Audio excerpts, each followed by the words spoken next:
The Great Escape. Back in the old neighborhood, a baseball pickup game of the neighborhood kids was about to take place in the parking lot of the Budweiser beer distribution warehouse next to my house. They were old buildings with a wooden loading dock full of empty wooden beer kegs and empty beer bottles. Next to the beer yard, as we call it, and behind my house was a Pentecostal church in an old yellow brick building facing the street behind us. The beer yard was fenced and the gate locked, but that did not stop us kids from getting in. We would throw our balls, bats, and gloves over the fence and climb an 8-foot section of fence that did not have barbed wire at the top to get in. Once over the fence, we waited for everyone to arrive to pick teams. The usual players ages 12 to 15 were me, Al, my brother Randy, Mike, Denny, Frank, Chuck, Bill, Pete, George, Craig, Kevin, Tom, Bobby, Terry, Dooley, Ronnie, Mike, and Jimmy. 2 team leaders would throw the bat. One team leader would toss the bat to the other and catch it in one hand, then alternate each other fist hand over hand would go towards the knob of the bat. Without going over, the closest to the knob would have the first pick and be the home team. After the teams were picked, the game would start. We used a rubber baseball that cost 25 cents and was softer than a regular hardball to prevent damage to vehicles, windows, and buildings. The beer yard was an odd shape. 2 trailers parked in front of the loading dock connected to warehouse door number 1 were down the left side. This site was the shortest distance, maybe 100 feet to the front of the trailers. The center of the beer yard went all the way to warehouse door number 2, about 200 feet. The right side of the beer yard went all the way to warehouse door number 3 and 50 feet farther than door number 2 at 250 feet. A restroom was at the back of the office building in front of the beer yard. That restroom we called the dugout. We also made a scoreboard on the side of the building that we filled in with chalk behind the home plate for accurate scorekeeping. The game was going great, with the home team winning 8-6 in the 5th inning.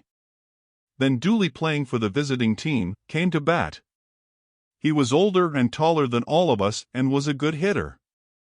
When Michael, who was pitching, threw the first pitch, Dooley swung hard and connected. As everyone watched, the ball flew high and landed on the roof of warehouse door number 2, 200 feet away. The problem was getting the ball down, or the game was over.